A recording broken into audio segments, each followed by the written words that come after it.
있습니다. 다 같이 기도하시겠습니다.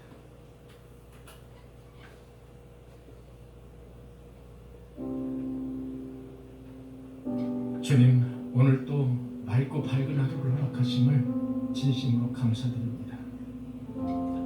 주일을 이렇게 허락하시고 주님께 나와서 예배하게 하심을 감사드립니다. 주님의 뜻을 따라 살고자 하는 성도들에게 오늘 또 복 내려주시고 삶 속에서도 평안함을 허락하여 주시옵소서. 때에 따라 복도 주시고 때로는 매질도 하시는 주님, 여호와 하나님의 인도하심과 견인하심에 따라서 주시는 경고음을 우리들이 잘 알아듣고 반응하는 성도들이 되게 하여 주시옵소서. 오늘도 하나님을 송축하게 하시고 하나님을 찬송하게 하시며 하나님을 높이는 주일이 되게 하여 주시옵소서. 하루속히 이 세상에 평안함을 주시고 그 징계하심의 의미를 깨닫게 하시며 그분의 음성에 귀를 기울일 줄 아는 우리 성도들이 다 되게 하여 주옵소서. 여기 꿈의 교회를 세우셨사오니 주님의 교회를 통해서 주님 나라가 확장되게 하시며 이곳을 통해서 많은 사람들이 구원을 얻을 수 있는 귀한 장소가 되게 하여 주시옵소서. 우리 꿈의 성도들에게 축복하셔서 이 땅에서 조금치도 매임이 없게 하시며 하늘에서는 하나님의 축복이 땅에서도 기름진 것으로 충만하게 우리 성도들을 흔들어서 채워주시옵소서. 이 시간에 드리는 예배를 주님께서 받아주시고 한량없는 은혜로 가득가득 채워주실 줄 믿사오며 우리를 죄에서 구속하신 거룩하신 예수님의 이름으로 간절히 기도하옵나이다. 아멘.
오늘의 말씀입니다. 오늘의 말씀은 역대하 33장 12절에서 3절의 말씀입니다.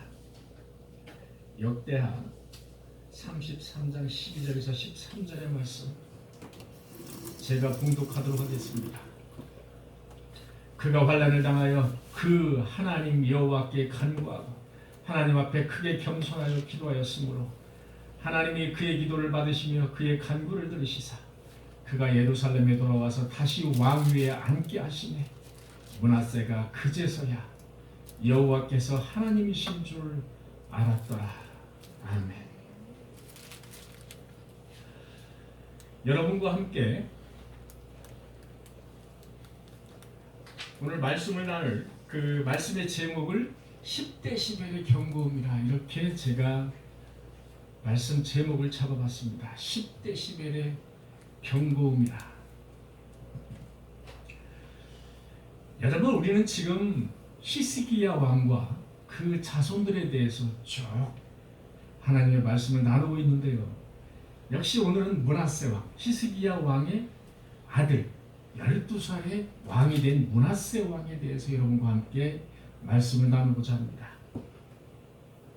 므낫세 왕은 12살의 왕위에 오른 후에 성전을 회복했던 아버지 히스기야와는 반대로 우상을 만들기 시작했습니다.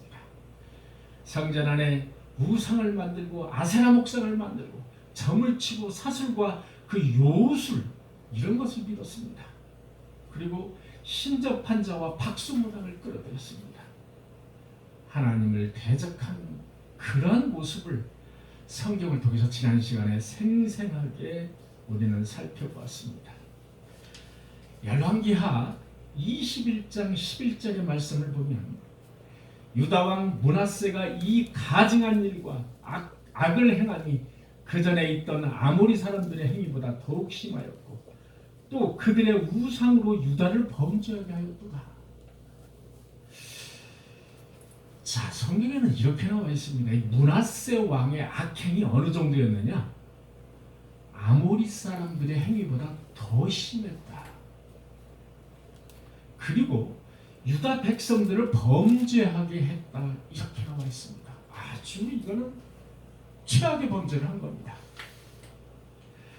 여러분, 아모리 족속은 가나안 지방, 이 가나안 이스라엘 지방이죠. 지금 가나안 지방의 그 족속 중에 하나입니다.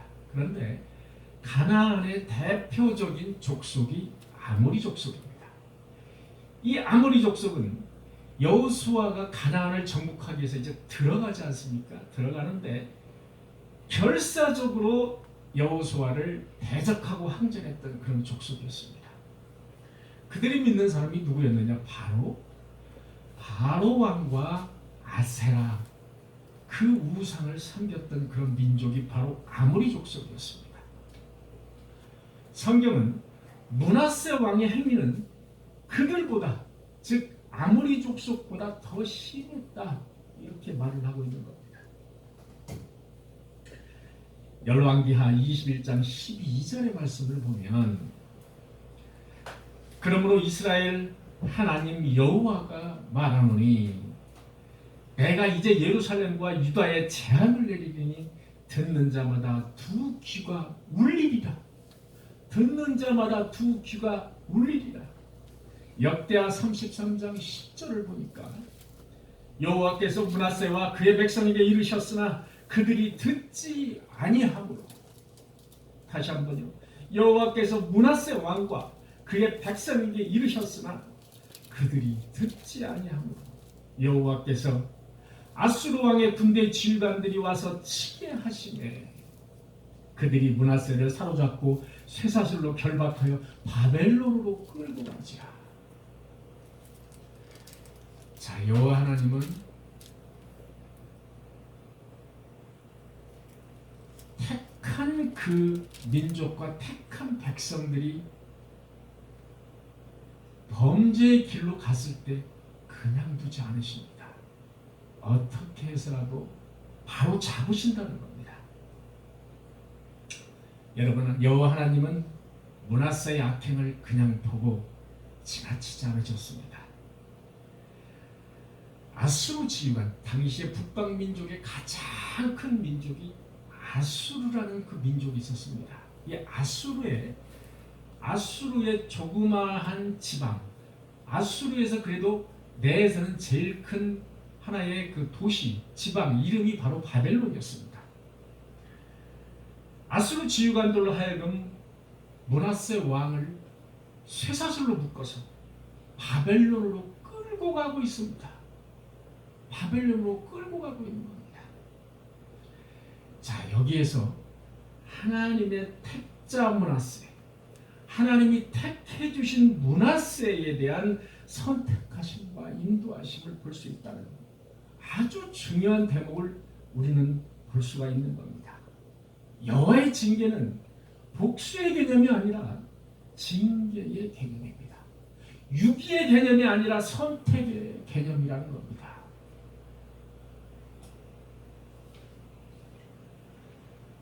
하나님은 불가항력적인 은혜를 우리에게 주십니다.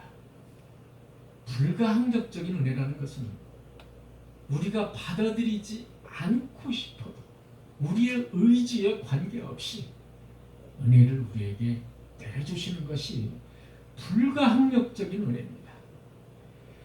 그리고 우리가 알 수 없는 사람들에게 우리는 알 수 없습니다. 하나님이 누구를 택하셨는지 우리는 알 수가 없습니다. 우리가 알 수 없는 자들을 택자로 무조건적인 선택을 하십니다.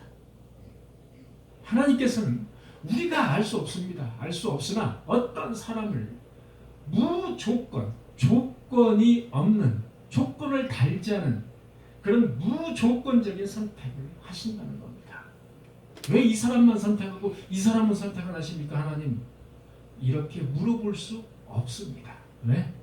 우리는 그저 피조물이기 때문에 물어볼 권리가 없습니다.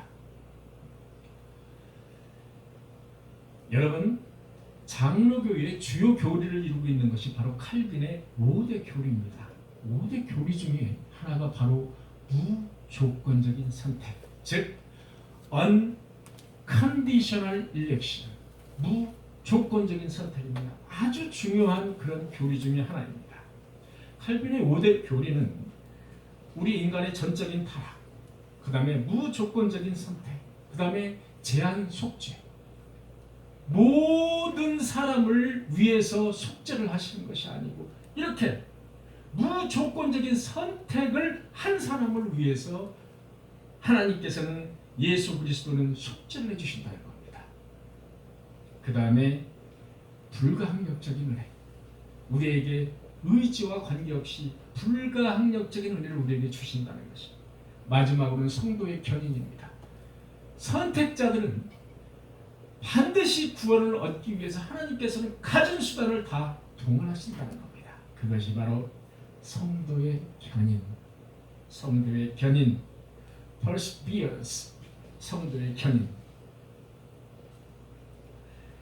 하나님으로부터 선택받은 택자, 즉 신자들은 한 번 선택을 받으면 타락의 길로 가든 아니든 하나님께서는 그냥 두지 않으십니다. 반드시 영생의 길로, 구원의 길로 이끄신다는 그것이 바로 성도의 견인. 아주 중요한 교리 중에 하나죠.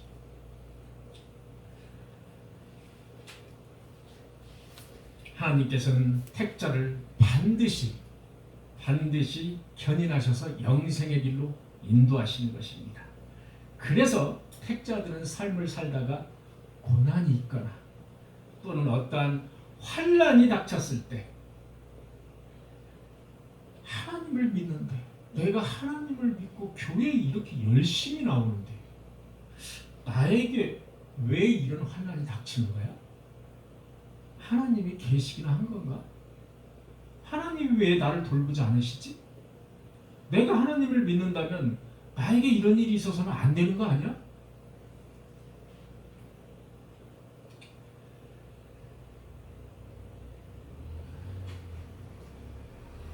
이렇게 반문을 하고 나에게 주어진 하나님의 인도하심과 그 경고음, 징계, 경고음을 조심스럽게 살피지 않습니다. 내팽개쳐 버린다는 겁니다. 여러분, 택자인지 아닌지 잘 알 수 있는, 우리가 최선의 노력을 해서 알 수 있는 방법이 있습니다. 그것은 하나님의 경고음을 예민하게 듣는 사람인지 아닌지 그것을 보면 알 수가 있습니다. 하나님을 믿지 않는데 이 사람은 세상에서 악행을 저지르고 세상의 기준으로 봐서 정말 이 사람은 아니야. 그런데 너무 잘 살아. 세상에 권력도 가지고 있고 명예도 가지고 있고 세상에서 뻥뻥거리고 잘 살아. 하나님이 계시다면 이런 사람을 다 솎아내야지. 다 뭐 죽여버리든지 이런 사람 못 살게 하든지 망하게 해야지. 세상의 불공평해. 하나님이 어디 있어? 하나님이 없어. 이렇게 공격적인 반문을 하면서 원망하는 사람들, 그 사람들은 택자가 아닐 가능성이 높다. 이렇게 보시면 됩니다. 여호와 하나님이 택하지 않은 백성이 잘 되든 잘 되지 않든, 여호와 하나님이 택하지 않은 백성이 잘 되든 잘 되지 않든 그것은 하나님의 소관이 아닙니다. 아쉽게도 그것은 하나님의 소관이 아니라는 겁니다. 하나님은 여호와 하나님이 예수 그리스도를 통해서 택하신 백성만 이끄신다는 겁니다. 그것이 바로 제한 속죄입니다. 제한 속죄. 하나님이 택한 백성만 위해서 이 세상에 예수 그리스도 독생자를 보내셔서 피를 흘려 주셨다는 겁니다. 이 모든 사람을 구원하지 않습니다. 그래서 택한 백성이냐, 유기된 백성이냐, 나는 어떤 측에 속하는 백성이냐, 이것이 매우 매우 중요하다는 겁니다.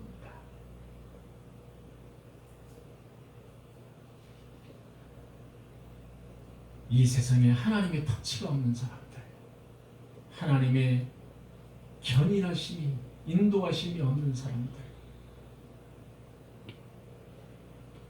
그 사람들이 얼마나 많이 있는지 알 수가 없죠. 나는 믿음을 지키려고 노력을 하는데, 나는 신앙을 지키려고 노력을 하는데 나에게 왜 이런 시련이 오는 거야? 여러분, 그렇게 불평하지 마십시오. 그 뒤편에서 하나님의 인도하심과 하나님의 견인하심이 있으며 축복하심이 기다리고 있다는 사실을 잊지 마시기 바랍니다. 그것이 바로 신자의 길이며 택자의 길입니다. 하나님은 악행을 저지른 므낫세 왕을 그냥 두지 않으셨습니다. 왜냐? 택자였기 때문에. 택자였기 때문에 그냥 두지 않으신 겁니다. 아수르 지휘관들을 동원해서 바벨론으로 그 왕을, 유다 왕을 쇠사슬에 묶어서 질질 끌고 가시는 겁니다. 질질 끌고 가시는. 여러분, 최악의 상황입니다. 이것은 한 나라의 최악의 상황을 맞이하게 된 겁니다. 처참하고 백성들은 또 얼마나 처참했겠습니까? 한 나라의 왕이 질질 끌려갔다면 백성들은 어떻겠습니까? 그 이유가 무엇일까요? 여호와 하나님께서 택자 므낫세를 징계를 통해서 깨우치기 위해서 그렇게 하신 것이라는 겁니다. 이 대목이 매우 매우 중요하다. 우리는 이 대목을 읽을 줄 알아야 된다는 겁니다. 여러분, 드디어 이런 엄청난 일이 있고 난 다음에 므낫세가 하나님의 인도하심과 하나님의 견인하심을 깨닫기 시작했습니다. 역대하 33장 12절을 보니까 그가 환난을 당하여 그의 하나님 여호와께 간구하고 하나님 앞에 크게 겸손하며 기도하였으므로 하나님의 그의 기도를 받으시며 그의 간구를 들으시사 그가 예루살렘에 돌아와서 다시 왕위에 앉게 하시매 므낫세가 그제서야 여호와께서 하나님이신 줄 알더라. 므낫세는 큰 환난, 어마어마한 경고음을 받고서야 그제서야 여호와 아도니아, 여러분 이스라엘에서는 여호와 예호바 뭐 이런 원어의 발음이 있습니다만 여호와라는 이름을 망령되게 일컫지 않기 위해서 여호와를 부르지 못했습니다. 예호바를 부르지 못했다는 겁니다. 그래서 여호와를 아도니아로 바꿔서 불렀습니다. 그래서 히브리어를 보면 여호와를 아도니아라는 그런 글자가 나옵니다. 여호와 아도니아, 생뚱맞은 거죠. 여호와라고 부르지 않습니다. 아도니아라고 바꿔서 부른다는 겁니다. 여호와 아도니아가 하나님이신 줄 알더라. 하나님, 엘로힘. 엘로힘은 왕 중의 왕, 신들 중에 가장 으뜸신, 이런 의미로 엘로힘이라고 불렀습니다. 그리고 므낫세는 하나님 앞에 크게 겸손하여 기도하였다, 이렇게 성경은 말하고 있습니다. 그제서야 이렇게 엄청난 큰 경고음을 듣고서야 하나님이 피난처가 되심을, 하나님이 인도하시면 비로소 므낫세는 깨닫게 되고 비로소 여호와 하나님께 회개하고 기도하는 장면을 우리는 볼 수가 있습니다. 이 기도를 여호와께서 받으셨다는 겁니다. 안 받으실 수도 있습니다. 그러나 그를 택하셨기 때문에, 그를 인도하시기 위해서, 견인하시기 위해서, 끝까지 잡아주시기 위해서 그의 기도를 들으셨다는 겁니다. 이것이 바로 택자이며 하나님의 견인인 것입니다.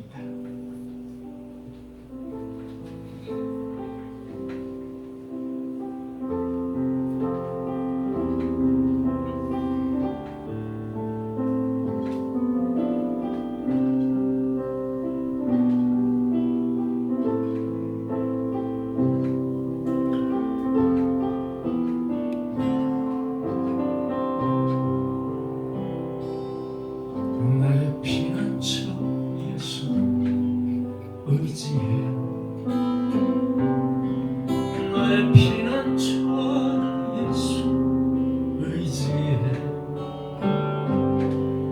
나의 가는 길에 거센 바람 몰아쳐와, 나의 피난처 예수 의지해. 나는 영원히 주의, 나는 영원히